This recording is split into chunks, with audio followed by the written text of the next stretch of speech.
Good morning guys. चलो आज हम लोग शुरू करेंगे आरसीसी।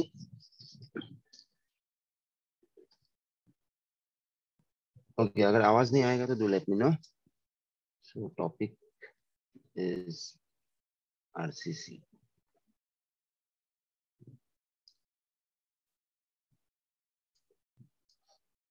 ओके, सो आरसीसी में देखो basic thing. Okay, some basic things like if we say M20, right? तो ये क्या है? This represents grade of concrete. This represents grade of concrete.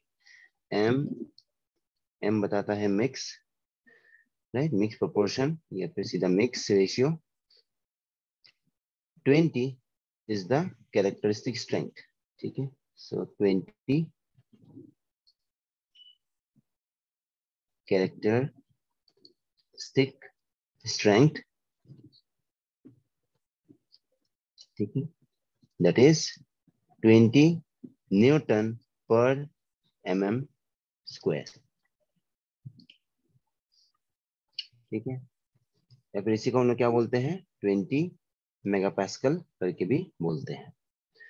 Okay, सो ये तो हो गया रिगार्डिंग कंक्रीट। अब सिमिलरली अगर हम लोग बोलते हैं स्टील का अलग अलग ग्रेड है, राइट? Fe250, right? सो Fe250, 415, राइट? 500। तो इसमें भी सेम 250 Fe रिप्रेजेंट्स, राइट? ये स्टील है, राइट? Iron Fe। इसके बारे में क्या बोलूँ? Fe you already know. So 250 represents the strength, right? So 250 strength हो गया, तो कैरेक्टरिस्टिक स्ट्रेंथ, ठीक है, दैट इज क्या होगा ये? 250 न्यूटन पर mm स्क्वायर। ठीक है, अब देखो दोनों आपका स्ट्रेंथ है, राइट? दोनों आपका स्ट्रेंथ है। तो अब देखो जो आपका आरसीसी एलिमेंट हम लोग बनाते हैं, the RCC element that we construct, तो इसमें बेसिकली क्या होता है? आपका कंक्रीट होता है और साथ ही साथ क्या होता है? रेनफोर्समेंट होता है, राइट? तो ये जो रेनफोर्समेंट होता है, तो reinforcements are provided to deal with the tensile stresses, right? जो आपका टेंसाइल स्ट्रेस जनरेट होता है आपका सेक्शन में, उसको हम लोग डील करने के लिए स्टील को यूज करते हैं, right? And similarly concrete is use, right? Concrete is use to deal with the compressive stress. ठीक है, तो मतलब कि देखो जो हम लोग M20 में कैरेक्टरिस्टिक स्ट्रेंथ बोलते हैं, तो इसका नेचर क्या है? ये जो स्ट्रेंथ का नेचर है, this is compressive in nature, right? This is compressive in nature. Okay, this is compressive in nature. और जो स्टील का हम लोग बोलते हैं 250, ये क्या है इसका strength? This is characteristic strength. ठीक है, this is actually characteristic tensile strength. ठीक है, ये टेंसाइल स्ट्रेंथ को डिनोट करता है। ठीक है, सो अगर आप एक बीम सेक्शन देखोगे, राइट? अगर आप एक बीम सेक्शन देखोगे और इसमें अगर आप लोड दोगे, और अगर आपका लोडिंग का इंटेंसिटी आपने ज्यादा बढ़ा दिया, तो क्या होगा? इसमें ऐसा कुछ डिफ्लेक्शन आ जाएगा, राइट? तो इसमें अगर डिफ्लेक्शन आएगा, तो मतलब कि बॉटम सरफेस में देखो क्या स्ट्रेस जनरेट हो रहा है? टेंसाइल। ठीक है, तो मतलब कि देखो ये मैंने एक सिंपली सपोर्टेड बीम केस में दिखाया है, एक सिंपली सपोर्टेड बीम का केस में दिखाया है। तो बॉटम पार्ट में अगर आप देखोगे तो यहाँ पे आपका टेंसाइल स्ट्रेस जनरेट हो रहा है, राइट? और टॉप सेक्शन में क्या जनरेट हो रहा है? देखो आपका ये सेक्शन कंप्रेस हो रहा है, राइट? दैट मीन्स कंप्रेशन आपका टॉप सरफेस में हो रहा है। ठीक है, तो ये था आपका बेसिक। अब ठीक है, अब देखो एमसीक्यू में कुछ चीजें आप लोगों को पता होना चाहिए।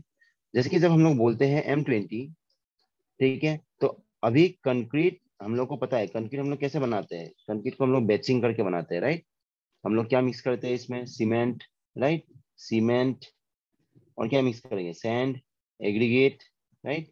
तो ये सब मिक्स करके देखो हम लोग क्या बनाते हैं? अपना कंक्रीट को बनाते हैं। तो आपको देखो यहाँ पे क्या पूछेंगे? आपको ये पूछेंगे कि अगर आपका M20 ग्रेड आपको बनाना है, तो आप सीमेंट, सैंड और एग्रीगेट कौन सा प्रोपोर्शन में डालोगे? ठीक है, तो ये एक्चुअली एक बिल्डिंग, आप बिल्डिंग मटेरियल का भी पार्ट बोल सकते हो, मतलब कि बिल्डिंग जो आपका कंक्रीट टेक्नोलॉजी है, राइट? तो फिर भी यहाँ पे अभी हम लोग पढ़ ही रहे तो इसको भी बताए। ओके, ये इसको भी मुझे बता दो, अगर M20 ग्रेड है तो प्रोपोर्शन क्या होगा? 1:1.5:3। गुड सी, ठीक है। सो देखो कुछ सर्टेन ग्रेड्स हैं जिसके लिए आप लोगों को ये चीज को याद करना पड़ेगा। अब ठीक है, वन मोर क्वेश्चन। चलो मैं तो ये लिख ही दूंगा अभी। अब और एक क्वेश्चन ये है, अगर आपके पास M20 ग्रेड है तो हम लोग को पता है कि इसका कैरेक्टरिस्टिक कंप्रेसिव स्ट्रेंथ कितना है, 20 न्यूटन पर mm² है। ठीक है, तो मतलब कि ये जो मसाला बनाओगे, लेट्स कंसीडर कि इससे आपने एक बीम बनाया, तो बीम को ये स्ट्रेंथ गेन करने में कितना दिन लगेगा, 20 न्यूटन पर mm² का स्ट्रेंथ गेन करने में कितना दिन लगेगा? 28 डेज लगेगा। ठीक है, सो अब देखो MCQ में देखो क्या क्या पूछा था एक बार, अगर आपका main strength that is the characteristic strength is 20, तो आपका जो सेक्शन है ये 7 डेज में कितना स्ट्रेंथ गेन करेगा? ठीक है, 28 डेज में हम लोग को पता है कि कंक्रीट को अल्टीमेटली अपना स्ट्रेंथ को राइट 95 ऐसे समझ लो, 95% तक स्ट्रेंथ गेन करने में इसको 28 डेज लगता है। तो 7 डेज में कितना परसेंटेज ऑफ स्ट्रेंथ ये गेन करता है? यस 20, दैट मीन्स देखो टोटल तो इतना स्ट्रेंथ ही होगा। यस यस, कोई बता रहे थे, बताओ।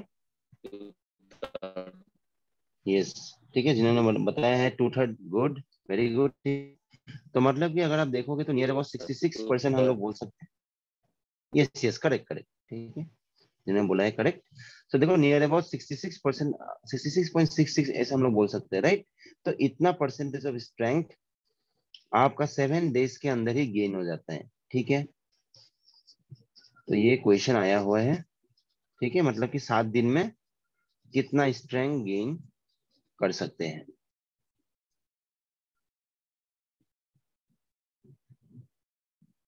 यस, ठीक है, जिन्होंने सी आपने ठीक है, सी देखो आपने जो ये बोला है ना ये करेक्ट है। लेकिन देखो ये जब ये क्वेश्चन जब आएगा ना तो आपको M20 ग्रेड, ठीक है, M30 ग्रेड ऐसे करके नहीं पूछते हैं। ठीक है, ये क्वेश्चन देखो कैसे आता है। यस, आपका सही है। ठीक है, अगर पूछा जाएगा तो ऐसे टूटा करके हम लोग निकाल देंगे। बट इस केस में क्वेश्चन ये आता है, ठीक है, कि इन 7 डेज, देखिए इन 7 days concrete gains total strength of, option A में देगा आपका 1/3। ठीक है, 1/3 ऑफ कैरेक्टरिस्टिक स्ट्रेंथ। ठीक है, कैरेक्टरिस्टिक स्ट्रेंथ तो देखो इसको हम लोग रिप्रेजेंट करते हैं FCK से, राइट। फिर ऑप्शन 2 में देगा आपका 2/3 ऑफ कैरेक्टरिस्टिक स्ट्रेंथ। फिर ऑप्शन 3 में देगा आपका ओके कुछ रेशियोस आपको ऐसे बता दिया जाएगा। ठीक है, तो इस टर्म में देखो ये क्वेश्चन आया था, तो इसका आंसर ऑलवेज 2/3। ठीक है, 2/3 तक आपका स्ट्रेंथ गेन हो जाता है with in 7 days. Okay okay, तो आई गेस आप लोगों ने बिल्डिंग मटेरियल आप लोगों ने पढ़ा ही होगा। ठीक है, तो बिल्डिंग मटेरियल में देखो, जैसे कि बिल्डिंग मटेरियल में देखो सीमेंट रिलेटेड और एक क्वेश्चन क्या होता है, जो आपका शॉर्ट टर्म स्ट्रेंथ होता है, short term strength of concrete. ठीक है, चलो सीमेंट करके लिखते हैं of course, short term strength. ठीक है, मतलब कि देखो जो स्ट्रेंथ आपका जल्दी आ जाएगा, ठीक है, सीमेंट, सीमेंट के लिए। ठीक है, तो that is due to the presence of, option में रहेगा आपका C3A, C2A,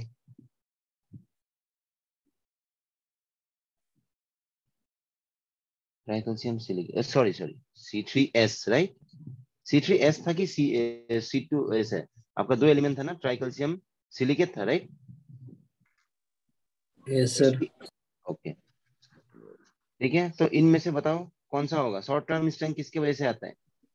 C2S की वजह से। Yes, C3S। C3S is the correct answer. ठीक है, C2S के लिए C3S आपका, यस, C2S के लिए लॉन्ग टर्म है कि शॉर्ट टर्म है? Long term sir, ultimate strength आता है। Yes, ultimate strength, long term strength आता है C2S की वजह से। यस, गुड, ठीक है, शॉर्ट टर्म स्ट्रेंथ आता है आपका C3S की वजह से। यस, ठीक है, तो देखो सीमेंट में ये बेसिक क्वेश्चन है। ठीक है, तो ऐसे टाइप ऑफ क्वेश्चन आएगा। ओके चलो मैं ग्रेडिंग को लिख देता हूँ, जिनको पता नहीं है आप लोग इसको फॉलो करना बस।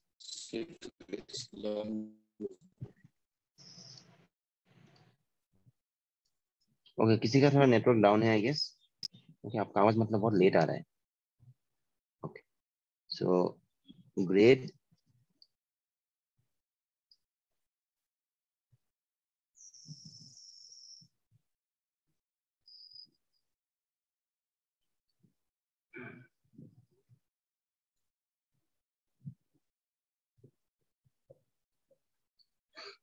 ओके इसको याद करना एक आसान तरीका है। सो ग्रेड अगेंस्ट रेशियो, ठीक है आपका रेशियो किसकी, ओके कैसे होगा, तो रेशियो देखो हम लोग इसको cement is to sand is to aggregate, ठीक है इस वे में हम लोग इसको लिखते हैं।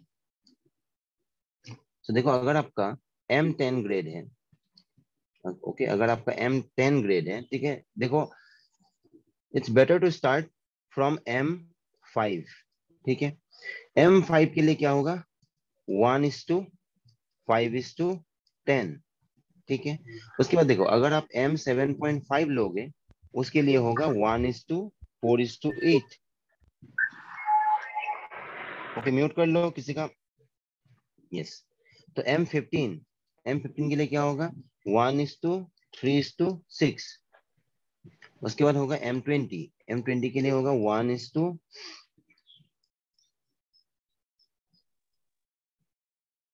Okay okay I miss sir some, 10 yes 10 10 sorry M10, yes M10, okay उसके बाद आएगा M15, ओके इसको करेक्शन कर लो तो 1:2:4 होगा 4M15। फिर आपका आएगा M20 जिसके लिए आएगा आपका 1:1.5:3, ठीक है तो बस अराउंड M25 तक याद कर लो काफी है, ठीक है तो याद करने के लिए आसान क्या है, अगर आप M5 से यूज करोगे उसके बाद बस देखो एक एक कम होते हुए जा रहा है, ठीक है उसके बाद 2 के बाद तो और कम नहीं हो सकते तो 0.5 कम हुआ है, ठीक है उसके बाद फिर यहाँ पे ओके M25 के लिए होगा 1:1:2, ठीक है इसको देखो हमेशा इसी वे में याद करो, तो कोई भी ग्रेड के लिए आपको पूछेगा ओके आपका गलत नहीं होगा, दैट मीन्स आपको गेस करने की भी जरूरत नहीं है, बस M5 के लिए याद करना आसानी है, 5 है सो 1:5:10, M7.5 1 घटा दो तो ऑफकोर्स इधर में डबल, ठीक है हमेशा देखो आपका एक्चुअली रेशियो क्या होता है, रेशियो होता है 1:n, अब जितना सेन दोगे ना उसका डबल हम लोग क्या देते हैं एग्रीगेट देते हैं, तो इसी रेशियो में सब फॉलो होता है, तो n का वैल्यू बस एक एक करके घटते जा रहा है, ठीक है उसके हिसाब से बस इधर में डबल हो रहा है।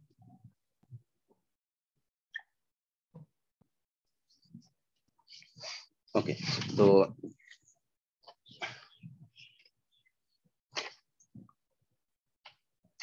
अभी एक चीज था आप लोगों को बोलना था रिगार्डिंग कैरेक्टरिस्टिक स्ट्रेंथ करके जो हम लोग बोलते हैं, राइट एक होता है आपका कैरेक्टरिस्टिक स्ट्रेंथ और कैरेक्टरिस्टिक लोड, ठीक है इसके ऊपर आपका क्वेश्चन आता है।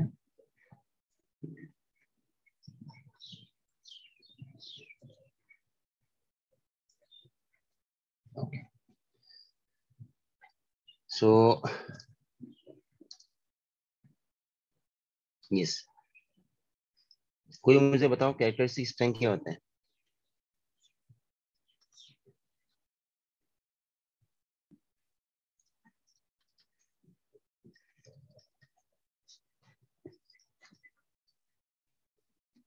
ये कॉमन क्वेश्चन है गाइस, यस किसी को पता है तो बताओ रिवीजन करो।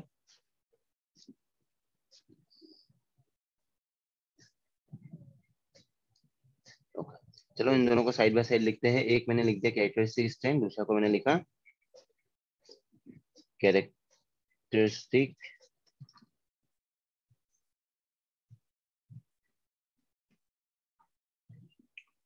लोड, ठीक है गाइस ठीक है अब देखो जो हम लोग बोलते हैं कैरेक्टरिस्टिक स्ट्रेंथ, ठीक है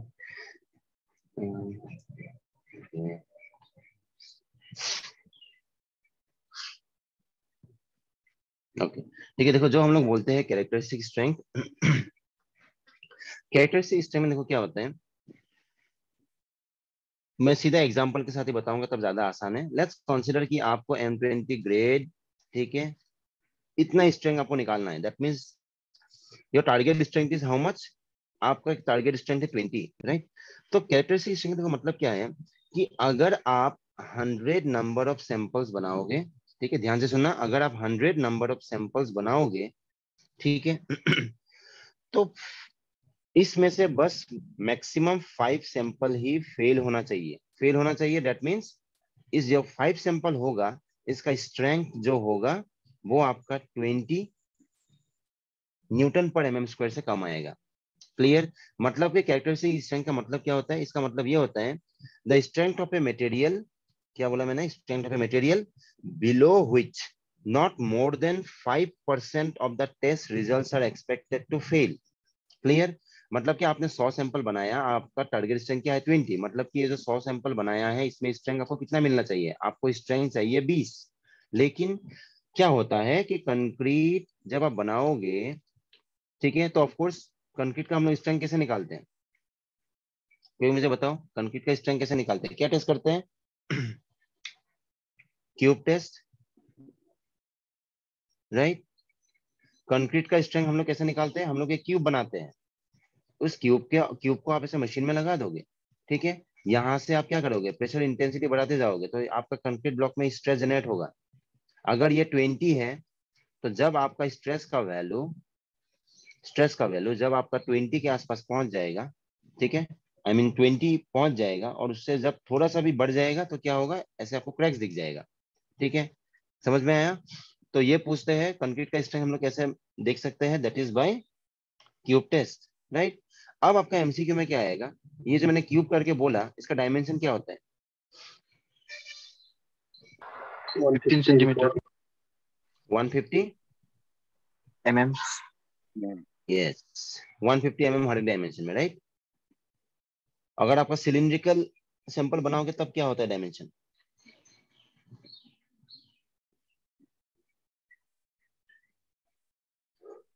इसका हाइट डबल होता है। यस यस यस, 300, गुड, ठीक है। और बाकी अगर डायमीटर होगा तो उसको हम लोग 150 करके रखते हैं, ठीक है। तो देखो, यस 150/300, गुड। तो देखो ऐसा क्वेश्चन आएगा, ठीक है। अब ये तो हो गया कंक्रीट के लिए, अगर हम टेस्टिंग करते हैं तो साइज इतना होता है।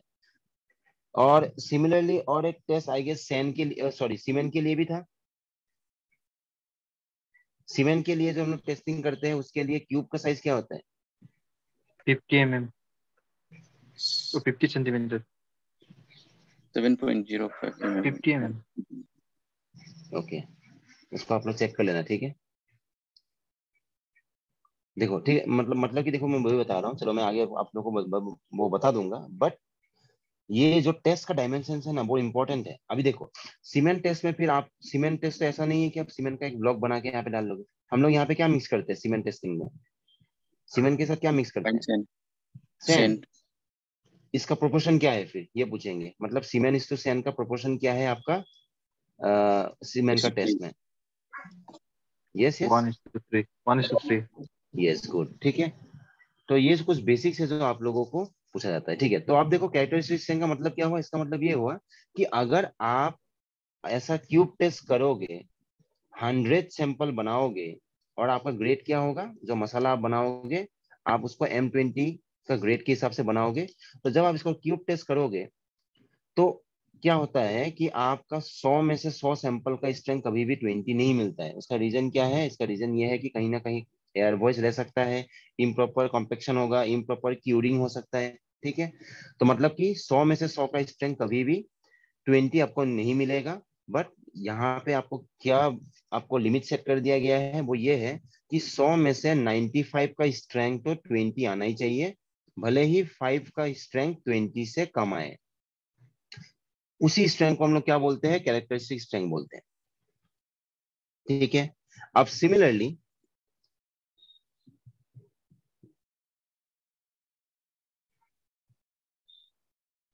ओके, देखिए अब सिमिलरली देखो कैरेक्टरिस्टिक लोड क्या होता है? ये देखो इन टर्म्स ऑफ लोड है, ठीक है। यस, अभी आई गेस कोई मुझे बोल सकेगा? बताओ कैरेक्टरिस्टिक लोड क्या होता है? 95% प्रोबेबिलिटी कि वो स्ट्रक्चर कोई भी स्ट्रक्चर पे नहीं आएगा during the entire lifetime. Yes, ठीक है, गुड। तो मतलब कि देखो आपके पास अगर एक बीम, सपोज एक बीम है, ठीक है, इस बीम में लेट्स कंसीडर आपने ओके ओके रुको दे, value of load which has 95% probability of not being exceeded during its life time. Okay, तो मतलब कि देखो आपने क्या किया, एक बीम बना दिया, ठीक है, लेट्स कंसीडर कि आपने बीम को बनाया है, लेट्स कंसीडर यहाँ पे लोड आपने जो कंसीडर किया, लेट्स कंसीडर दैट इज 100, ठीक है, 100 किलो न्यूटन पर मीटर, ठीक है। तो देखो इसका मतलब ये हुआ, कैरेक्टरिस्टिक लोड का मतलब ये हुआ कि एक ऐसा लोड का वो वैल्यू है, ठीक है, जिसको 95% चांसेस ये है कि उससे ज्यादा लोड आपका बीम में आएगा ही नहीं। क्लियर? मतलब कि ये पूरा, अगर मान लो ये 10 साल टिकेगा, या फिर चलो ये अगर ये 30 साल टिकेगा, 30 इयर्स, तो 30 years of period of time में ये बस 5% ही चांसेस क्या है कि 100 किलो न्यूटन पर मीटर से ये थोड़ा सा एक्सीड करेगा। क्लियर? मतलब कि 95% चांसेस क्या है कि 100 से ज्यादा होगा ही नहीं, बट 30 इयर्स में से अगर आप 5% आप निकालोगे तो उतना टाइम मतलब कि ये 100 को एक्सीड कर सकता है। तो उसी लोड को हम लोग बोलते हैं कैरेक्टरिस्टिक लोड, ठीक है। तो मतलब कि आप समझ गए कि स्ट्रेंथ जब हम लोग बोलते हैं तो ये एक्चुअली स्ट्रेस का टर्म्स में है, राइट। और जब हम लोग लोड बोलते हैं तो आपका जो लोडिंग होगा आपका सेक्शन में, ठीक है, तो ये लोडिंग केस में है। तो मतलब कि from definition point of view अगर आप देखोगे तो आपको देखो क्या याद करना है, characteristic strength, the strength of material below which not more than 5% of test results are expected to fail.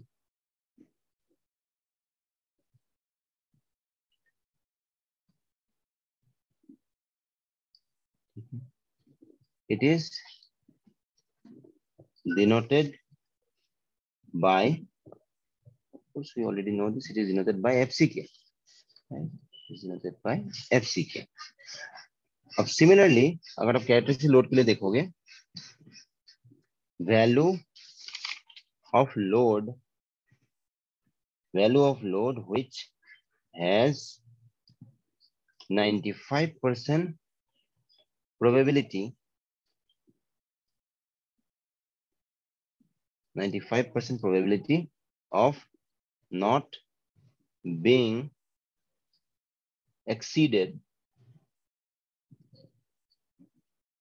during the life of the structure.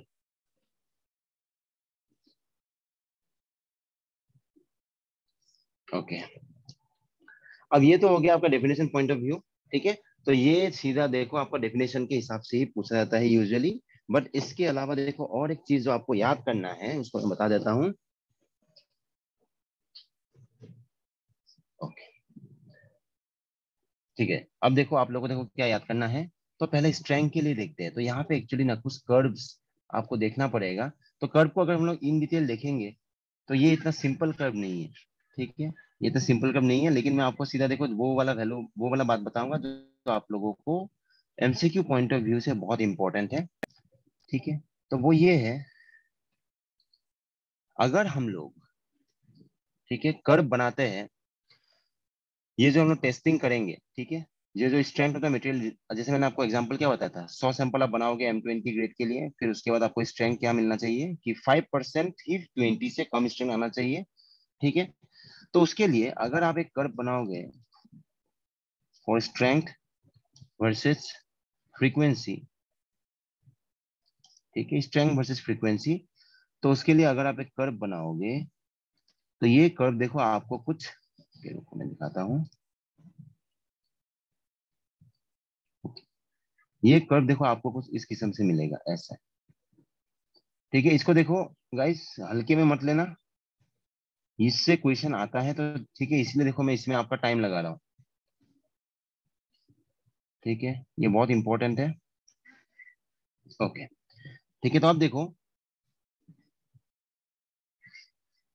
ये जो सेंटर में है इसी को हम लोग क्या बोलते हैं, इसी को हम लोग बोलते हैं मीन स्ट्रेंथ। ठीक है, तो मतलब कि इस कर्व में आपका F M denotes mean strength. ठीक है, उसके बाद एक टर्म आएगा, चलो नीचे लिखेंगे एफ एम तो मीन स्ट्रेंथ। ठीक है, अब आपको चाहिए एफ सी के।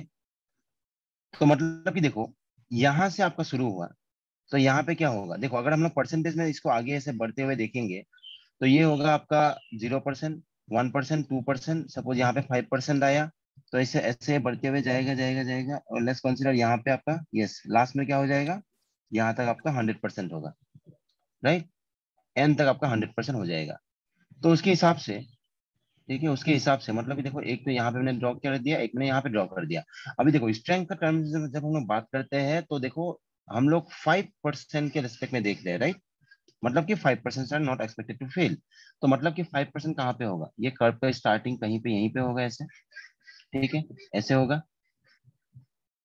तो ये वाला पार्ट एक्चुअली जिसके लिए हम लोग अभी निकाल रहे हैं, ठीक है। तो ये यहाँ पे इसी को हम लोग डिनोट करते हैं, यही आपका कैरेक्टरिस्टिक स्ट्रेंथ है एफसी के। ठीक है, अब ये वाला जो डिस्टेंस होगा, ठीक है, ये वाला जो डिस्टेंस होगा, मतलब कि अगर आप 5% तक देखोगे, ठीक है, अगर आप 5% तक जाओगे तो ये वाला लेंथ हमेशा क्या होता है 1.65 इंटू डेल्टा। ठीक है, तो ये जो डेल्टा है दिस इज स्टैंडर्ड डेविएशन। ठीक है, इसके बारे में आगे बताऊंगा, स्टैंडर्ड डेविएशन। ठीक है, एफसी के ऑलरेडी आप लोग को पता है एफसी के क्या डिनोट करता है। ओके ओके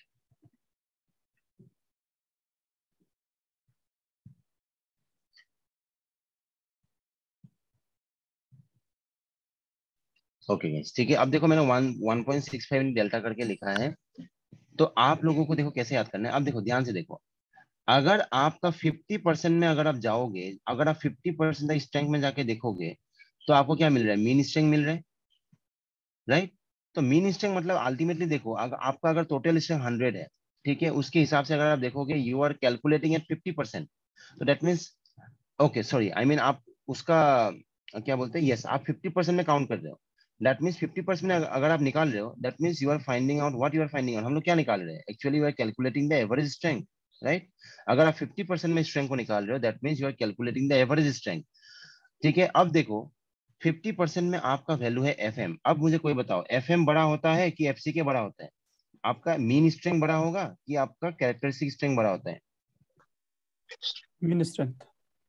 यस आपका देखो मीन स्ट्रेंथ हमेशा बड़ा होता है। ठीक है, मीन स्ट्रेंथ बड़ा होता है, इसका मतलब देखो क्या है, इसका मतलब ये है कि अगर आप 100 सैंपल बनाओगे, ठीक है, 100 सैंपल बना के अगर आप ये चाहते हो कि बस 5% का ही स्ट्रेंथ जो 20 से कम आए, बाकी सब जितना 95% है उसका स्ट्रेंथ क्या होना चाहिए 20, okay 20 Newton per MM square के बराबर, या फिर ऑफ कोर्स इससे थोड़ा बड़ा भी आ सकता है, राइट।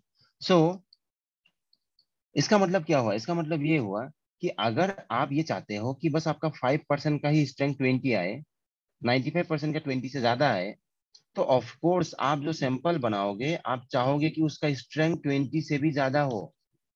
ठीक है, अगर आप बस 20 को ध्यान में रखते हुए बनाओगे तो कंक्रीट का केस में दिस इज नॉट पॉसिबल कि 95% का स्ट्रेंथ 20 के बराबर आए। अगर आप चाहते हो कि आपका average strength, okay that means आपका 95% का अगर स्ट्रेंथ आप चाहते हो कि 20 आए, तो आपको क्यूब का स्ट्रेंथ ज्यादा रखना पड़ेगा। ठीक है, तो मतलब कि M20 के लिए जो हम लोग 1.1.5:3 करके रखते हैं, तो एक्चुअली वो 20 से ज्यादा स्ट्रेंथ देता है। क्लियर, ये तो अल्टीमेटली हम लोगों ने depending upon this theory of characteristic strength, हम लोगों ने स्ट्रेंथ को लिमिट कर दिया है 20 में, बट एक्चुअली ये जो प्रोपोर्शन है ना इससे आपको हायर स्ट्रेंथ मिलता है, तभी तो आपको एवरेज स्ट्रेंथ 20 मिलेगा। ओके, सो मतलब कि ये हुआ कि जो आपका मीन स्ट्रेंथ अगर आप देखोगे, एवरेज स्ट्रेंथ अगर आप देखोगे तो ऑफकोर्स वो क्या होगा, हमेशा 20 से ज्यादा होगा। ओके, मैं ज्यादा इन डिटेल जा रहा हूँ, इतना जरूरत नहीं है। तो आप लोगों को देखो क्या याद करना है, you guys need to remember this, कि अभी यहाँ डायग्राम से क्लियर है कि अगर आप रिलेशन को देखोगे तो हम लोग इसको क्या लिख सकते हैं, वी कैन राइट, अगर मैं आपको पूछूंगा कि एफ एम इतना है, ठीक है, और आपका एफ सी के इतना है, ओके सॉरी एफ सी के कितना होगा, ठीक है, तो इस केस में we can write F C K will be equal to F M. देखो हम लोगों ने सेंटर तक गए, उसके बाद हम लोग क्या करेंगे, ये जो पार्ट है 1.65 डेल्टा, इसको बस माइनस कर देंगे, आपको एफ सी के मिलेगा कि नहीं। ओके गाइस बताओ मुझे, ये वाला पार्ट गाइस समझ में आया आप लोगों को? आया सर। ठीक है, इसको एकदम ध्यान से ना गाइस इसको याद कर लो, ठीक है। आइडर आपका देखो स्ट्रेंथ के ऊपर पूछेंगे या फिर आपको लोड के ऊपर पूछेंगे, तो लोड के ऊपर देखोगे तो ये ऑलमोस्ट सेम है, ठीक है। लोड के ऊपर अगर आप देखोगे तो इसका भी कर्व कुछ ऐसे ही जाएगा, ठीक है, सेम वे में जाएगा। लेट्स कंसीडर यहाँ से लेके यहाँ तक है, but this time we are dealing with 95% right characteristic load, मतलब कि आप देखो यहाँ तक पहुंच जाओगे। तो इस बार क्या है, इस बार ये वाला एन से ये 5% हुआ कि नहीं, क्योंकि ये वाला एन से आपका यहाँ तक 95% हुआ है, राइट, दिस होल रिप्रेजेंट्स 95%। तो मतलब कि ये अगर आपका एफ एम है, ओके, ये आपका अगर एवरेज मीन स्ट्रेंथ है, दैट मीन्स ये डिस्टेंस तो हम लोग को ऑलरेडी पता है, ये डिस्टेंस हम लोग को पता है, राइट, ये डिस्टेंस क्या है 5% तक अगर आप जाओगे, तो दोनों साइड में अगर आप जाओगे, अगर ये 50% है, राइट, और कर्व फॉलो से सिमिलर ग्रेडियंट, तो ऑफ कोर्स ये वैल्यू भी क्या होगा 1.65 डेल्टा ही होगा। यस, ओके गाइस, यहाँ पे मैंने ये गलत लिख दिया है, ओके, इसको अभी हम लोग लोड के टर्म्स में लिख रहे हैं, तो चलो इसको हम लोग कैपिटल एफ करके लिखते हैं। स्मॉल एफ स्ट्रेंथ, मतलब कि स्ट्रेस का टर्म्स में होगा, कैपिटल एफ लोड, ठीक है। तो मतलब कि यहीं पे आपका है कैपिटल, अगर हम लोग लिखेंगे लोड को, राइट, कैपिटल एफ करके लिखते हैं इसको, तो that means we can write, yes मुझे बताओ अभी कैपिटल एफ क्या होगा, इस बार देखो आपको ऐड करना पड़ेगा, right, that means F M plus 1.65 delta, right, इस बार तो आपको आगे जाना है, पहले आपको पीछे आना था कर्व में। ओके, अब मुझे बताओ गाइस ये वाला पार्ट सबको क्लियर हुआ कि नहीं?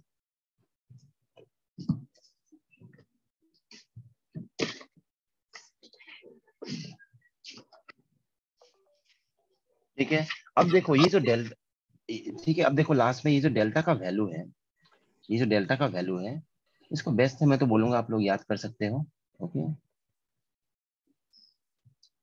ठीक है, अब देखो मैंने जो ये दो रिलेशन दिखाया ना आपको, ये आइडर ये रिलेशन को सीधा पूछेंगे, ठीक है, तो देखो एक में माइनस होता है एक में प्लस होता है, ठीक है, तो क्यों प्लस होता है क्यों माइनस होता है अभी तो आई गेस आप लोग को क्लियर हो गया। तो इसके ऊपर अपन न्यूमेरिकल भी दे सकते हैं, राइट, आपको पूछेंगे मीन स्ट्रेंथ बताओ, आपको बता देंगे for grade M25 what is the mean strength if, ठीक है, ऑफ कोर्स डेल्टा तो आप लोग याद ही कर सकते हो, डेल्टा का वैल्यू स्टैंडर्ड डेविएशन का वैल्यू एक्चुअली वो लोग बता देते हैं, but still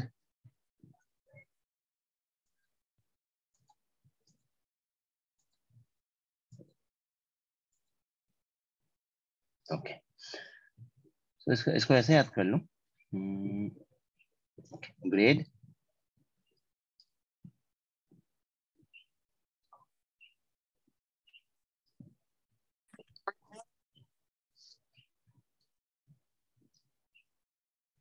okay, grade against standard deviation delta, ये है आपका स्टैंडर्ड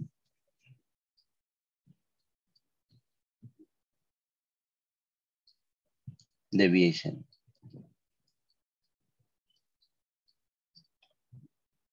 ठीक है। तो ग्रेड में अगर हम देखेंगे तो M10 होगा या फिर M15 होगा, तो उसके लिए वैल्यू होता है 3.5, M20 या फिर M25 के लिए ये वैल्यू होता है 40, अगर आपका M30 वैल्यू है एंड अबोव, ठीक है, M30 एंड अबोव करके लिखते हैं, M30 इसके लिए, ओके सॉरी ये 4 है, ठीक है, 4.0, मैंने 40 बोल दिया क्या, ओके ओके 4 है ये, सिमिलरली M30 एंड अबोव के लिए ये वैल्यू होता है 5,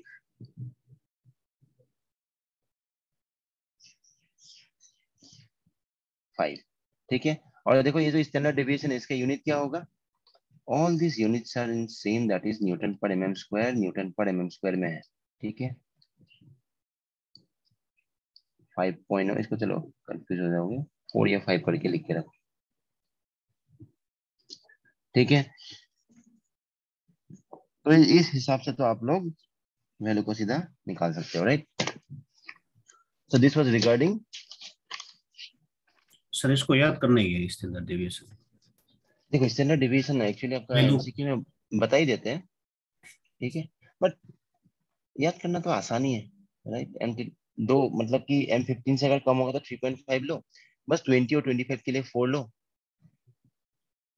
30 या फिर उससे अबव के लिए 5, ठीक है। तो क्वेश्चन तो यूजुअली आपका देखो इसी के ऊपर पूछते हैं ज्यादा, 4, बस 4 करके याद करो। ओके, तो ये तो आपका स्ट्रेंथ हो गया। अब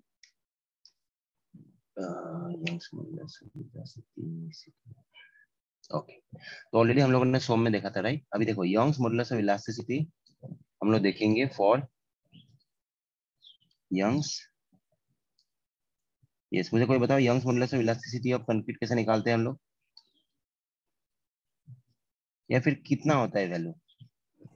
5000 under FCK। Yes, Young's modulus of elasticity, good, ठीक है। जिनको याद है वो, जिनको याद नहीं देखो याद कर लो, ये बहुत इंपॉर्टेंट है। Young's modulus of elasticity of concrete EC। Okay, so first of all Young's modulus का मतलब ही क्या होता है? स्ट्रेस वर्सेस स्ट्रेन होता है कि नहीं? उसको ऐसे इस फॉर्म में ही, ये तो सोम पॉइंट ऑफ व्यू से फिर ये पूछेंगे, ठीक है। ये क्या था? ये स्ट्रेस बाय स्ट्रेन होता ही है, बट प्लस ये क्या था? Linear strain by strain, right, या फिर longitudinal stress by longitudinal strain भी बोल सकते हैं। So for concrete you need to remember EC is equal to 5000 into square root of FCK, ठीक है। अब देखो ये जो मैंने EC का वैल्यू लिखा, ये आपका शॉर्ट टर्म वैल्यू है, ठीक है, ये आपका शॉर्ट टर्म वैल्यू है। यस, कोई मुझे बताओ शॉर्ट टर्म वैल्यू का मतलब क्या हुआ यहाँ पे? क्रीप का सर वो okay, creep consider. Yes, good, ठीक है। अब देखो अगर आप एक बीम बनाओगे, तो मैं आपको, बीम आज ही बन गया, ठीक है, और मैंने आपको पूछा है कि इसका कितना होगा, मुझे इसी का वैल्यू बताओ कितना होगा। तो इसी का value is actually 5000 into square root of FCK ही होती है, ठीक है। ये शॉर्ट टर्म के लिए है। शॉर्ट टर्म मतलब कि बनने के बाद, आप ज्यादा टाइम के बाद अब नहीं पूछा है, आपने सीधा पूछ दिया। अब मान लो कुछ टाइम बीत गया, तो हम लोगों को क्या पता है कि कंक्रीट में दो मेजर इफेक्ट्स होता है जिसकी वजह से इसका स्ट्रेंथ कम होता है, इसका स्ट्रेंथ क्या हो जाता है? रिड्यूस हो जाता है।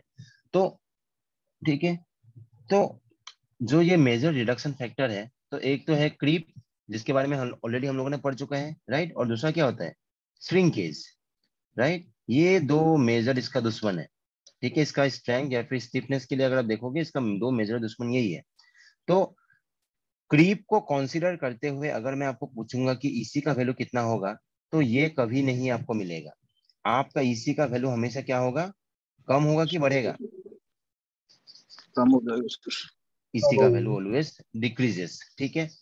तो उसके हिसाब से देखो आप लोगों को अभी फिर क्या याद करना है।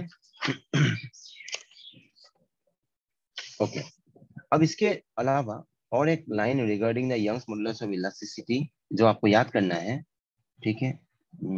उसको मैं लिख ही देता हूँ।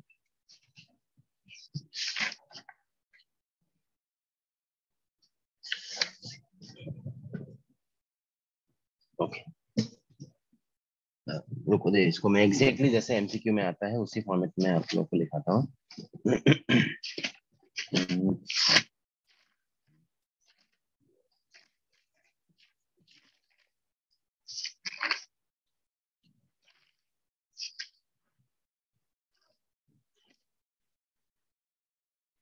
Okay,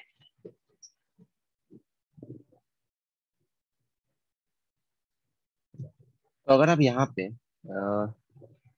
Young's modulus of elasticity of concrete अगर आप देखोगे, ठीक है, तो स्ट्रेस वर्सेस स्ट्रेन कर्व, ठीक है, फॉलोज, यस, क्या मॉडुलस होगा? Tangent modulus, second modulus, cosec modulus, क्या होगा? सेकंड। यस, ठीक है, it always follows second modulus. ये स्टील के लिए भी है और आपका कंक्रीट के लिए भी है, ठीक है, इसको आपको याद करना है बस, सेकेंड मॉडुलस। तो इसको इन शॉर्ट में बताऊं, ये आपका स्ट्रेस कर्व होता है, कंक्रीट का कुछ ऐसा मिलेगा, जैसे जैसे स्ट्रेस बढ़ाओगे लोड बढ़ेगा, राइट। तो ये जो कर्व होता है ये एक्चुअली आपको देखो हमेशा टेंजेंट करके हम लोग फॉर्मूला को लेते हैं, मतलब कि जो हम लोग 5000 into square root of F C के करके लेते हैं, ये आपका सेकेंड मॉडुलस का कर्व, ओके, कर्व का वैल्यू नहीं है, ये वैल्यू किसका है? This is for tangent modulus, ठीक है, ये टेंजेंट मॉडुलस का है। तो सेकेंड मॉडुलस का कर्व, ठीक है, सेकेंड को कैलकुलेशन करने के लिए थोड़ा मुश्किल होता है, तो इसीलिए हम लोग क्या करते हैं, हम लोग कर्व को लिमिट करते हैं किसमें? टेंजेंट मॉडुलस में ही कर्व को लिमिट करके जो हम लोग कर्व बनाते हैं, तो ये कुछ, सॉरी, ओरिजिनल कर्व, ओके, ये हो गया आपका जो कर्व हम लोग रिकमेंडेड कर्व है। ओरिजिनल कर्व आपका कुछ ऐसे जाता है, ठीक है, तो जैसे क्रॉस करते हुए ऐसे निकल जाता है। तो इसको हम लोग अवॉइड करके हम लोग इसको फॉलो करते हैं, इन दिस वे में इसको याद करो, ठीक है। तो ज्यादा देखो, इतना इन डेप्थ इसको मत देखो, बस इसको याद, क्या क्या याद करना है, जहां पे इसके अलावा क्वेश्चन सेकंड मॉडुलस के ऊपर कोई क्वेश्चन होगा ही नहीं, ठीक है, स्टेशन कर्व जहां पे दिखे तो सेकंड मॉडुलस को ढूंढना बस, ओके। तो क्या है इंपॉर्टेंट चीज, ओके, अभी हम लोग आते हैं देखो क्रीप के बारे में, ठीक है। तो क्रीप के वजह से देखो एक्चुअली में जो आपका लॉन्ग टर्म वैल्यू होगा, ठीक है, ओके, तो EC for long term will be equal to, जो आपका ईसी का वैल्यू है किसके लिए? शॉर्ट टर्म वाला, ठीक है, उसको हम लोग डिवाइड कर देंगे किससे? 1+, 1+थीटा, ठीक है। 1+थीटा में ये जो थीटा है यही क्या है? आपका क्रीप कोएफिशिएंट, ठीक है। अब क्रीप कोएफिशिएंट, फिर आपको पूछेंगे कि क्रीप कोएफिशिएंट होता क्या है, तो theta that is creep coefficient is equal to creep strain by elastic strain, ठीक है, ये भी आपको याद करना है। तो ये मैं इसीलिए बोल रहा हूँ क्योंकि कभी कभी क्या होता है ना, आपको एमसीक्यू दे सकता है कि आपको इलास्टिक स्ट्रेन बोल देंगे, आपको थीटा का वैल्यू बोल देंगे, ठीक है, आपको पूछेंगे कि क्रीप स्ट्रेन कितना है, तो ये आपको इसी रिलेशन से आप आराम से निकाल सकते हो, ठीक है। अब दैट मीन्स अभी हम लोग को पता चल गया कि जितना आपका देखो थीटा का वैल्यू चेंज होते रहेगा, आई मीन जितना आपका टाइम गुजरते जाएगा आपका थीटा का वैल्यू कांस्टेंट नहीं होता है, ठीक है। तो इस कॉलम में मैं लिख दूंगा अभी एज ऑफ, ओके चलो एज ऑफ लोडिंग करके लिखते हैं, एक कॉलम में मैंने भर दिया age of concrete,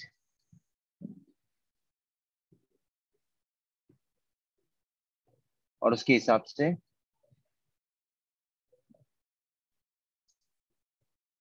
as of concrete, अरे एवरेज क्या लिख दिया, age of concrete at the time of loading, at the time of loading, okay, versus theta. तो अगर आपका 7 डेज होगा तो ये वैल्यू होगा 2.2, अगर आपका 28 डेज होगा ये होगा 1.6, ठीक है, ये वैल्यू होगा 1.6।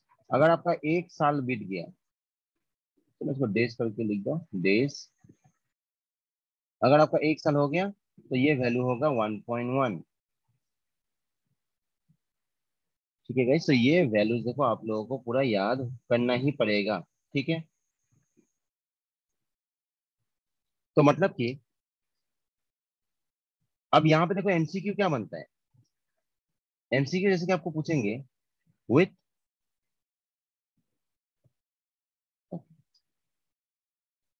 Increase in age of concrete, the value of creep coefficient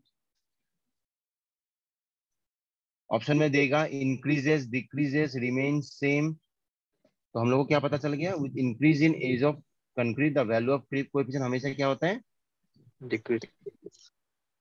ठीक है। तो देखो ऐसे किस्म से आपको देखो थोड़ा कॉन्सेप्चुअल क्वेश्चनशिप ओके यूजुअली पूछते हैं, ठीक है। जिसको इसके बारे में पता नहीं है तो देखो हमेशा कांस्टेंट में एक्चुअली आप लोग टिक करोगे या फिर इंक्रीजेस, ओके। तो ठीक है, तो मतलब कि देखो फिर मैं अगर आपको पूछूंगा कि with increase in age of concrete the value of, ठीक है, सेम क्वेश्चन, बस यहाँ पे मैंने लिख दिया कि वैल्यू ऑफ ईसी क्या होगा, डिक्रीज होगा कि इंक्रीज होगा? इंक्रीज इंक्रीज हो जाएगा, बता देगा। यस, ईसी का वैल्यू उल्टा देखो इंक्रीज होगा, ठीक है। ओके, तो ये कुछ चीजें हैं जो आप, तो इसलिए देखो हमेशा देखो क्या याद करना है, एज ऑफ, एज को देखना। अगर आपको एज ऑफ लोडिंग के बारे में पूछा गया है, एज ऑफ कंक्रीट राइट, और आपका ओके एज का रिलेटेड अगर पूछा गया है तो हमेशा ये डिक्रीजिंग ट्रेंड को ही यूज करना, ठीक है। ओके, तो आई गेस यहाँ तक आप लोगों का याद हो गया। तो इसको चलो नंबर 1 करके लिख देते हैं। सो नंबर 1 क्रीप कोएफिशिएंट, उसके बाद लिखते हैं नंबर 2, नंबर 2 में लिखते हैं ईसी, ईसी का वैल्यू उल्टा होगा इंक्रीज,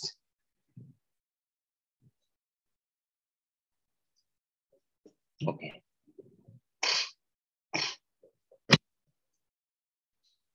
ईसी का वैल्यू होगा इंक्रीज। नेक्स्ट,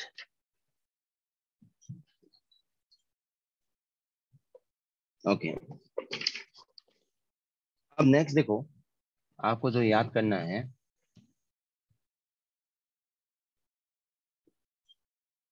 फ्लेक्सरल हम लोग, अभी देखो जो अगर मैं M20 ग्रेड बोलूंगा तो you guys are aware that 20 represents the characteristic compressive strength. अगर मैं आपको पूछूंगा कि कोई कंक्रीट का ग्रेड का अगर आपको टेंसाइल स्ट्रेंथ निकालना है, ठीक है, तो वो हम लोग कैसे निकालते हैं?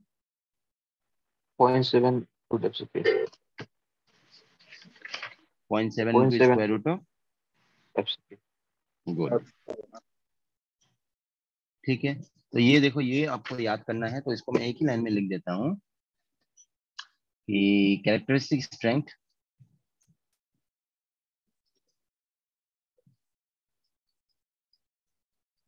strength of characteristic strength of concrete,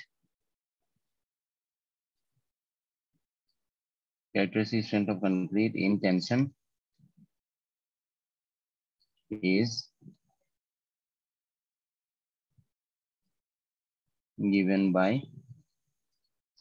ठीक है, हम लोग इसको लिखेंगे FCR करके, ठीक है, that means FCR characteristic strength of concrete in tension, ये आपका FCR है। So FCR will be equal to 0.7 into square root of FCK, जो भी आपका ग्रेड ऑफ कंक्रीट होगा उसको इसी फॉर्मेट में डाल दो, ठीक है, आपको उसका राफ स्ट्रेंथ इन टेंशन मिल जाएगा। ओके, अब इसके ऊपर देखो एक क्वेश्चन, रुको दे एक, गिव मी 1 मिनट, क्वेश्चन को मैं ढूंढता हूँ।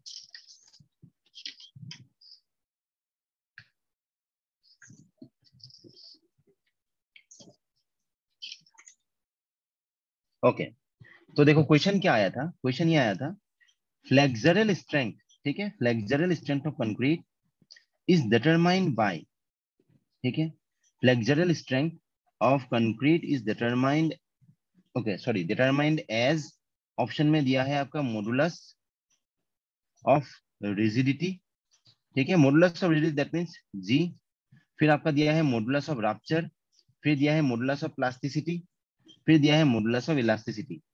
इसका करेक्ट आंसर क्या होगा? मॉडुलस ऑफ रप्चर, ठीक है। तो मतलब कि देखो ये जो अभी हम लोग characteristic strength of concrete in tension निकाल रहे हैं, तो यही तो इसका फ्लेक्सरल स्ट्रेंथ है, ठीक है। तो मतलब कि टेंसाइल स्ट्रेंथ ऑफ कंक्रीट, ठीक है,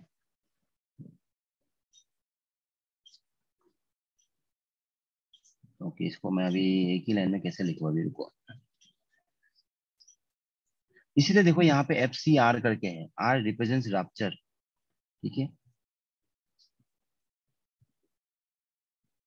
तो इसको मैं ऐसे लिख ही देता हूँ, मॉडुलस ऑफ रप्चर, ठीक है। FCR is equal to this. तो इसी को हम लोग फ्लेक्सुरल स्ट्रेंथ भी बोलते हैं। ओके, तो टेंसाइल स्ट्रेंथ ऑफ कंक्रीट को हम लोग फ्लेक्सुरल स्ट्रेंथ बोलते हैं, तो फ्लेक्सुरल स्ट्रेंथ ऑफ कंक्रीट को हम लोग क्या बोलते हैं, मॉडुलस ऑफ रप्चर करके बोलते हैं। ओके, चलो ये भी आप लोग का क्लियर हो गया। अब आते हैं हम लोग मेथड्स में, ठीक है। मेथड्स में हम लोग बेसिक्स देखेंगे, ठीक है। डिजाइन तो आएगा नहीं, देखो क्वेश्चन कैसा कैसा बन सकता है उसके हिसाब से देखेंगे।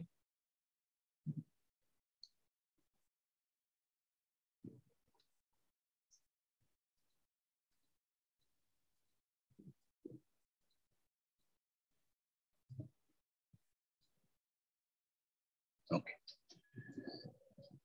सो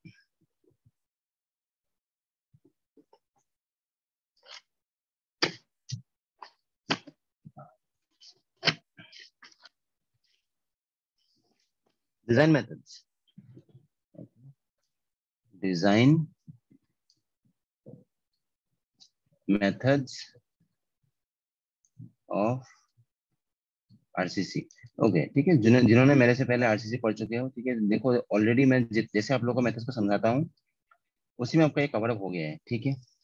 WSM मेथड हो, ठीक है। बट इससे चलो अभी हम लोग MCQ पॉइंट ऑफ व्यू से देखते हैं, ठीक है। मैं ऊपर ऊपर से रफ बताऊंगा, तो जो लोग नए हैं, अगर आप लोगों ने मेंस के लिए अच्छे से पढ़ा है तो इन सब में अभी इतना मुश्किल नहीं होगा, ठीक है। ओके, तो वर्किंग स्ट्रेस मेथड एक है, इसको ना WSM करके बोलते हैं, इसका अदर नेम है मॉड्यूलर रेशियो मेथड,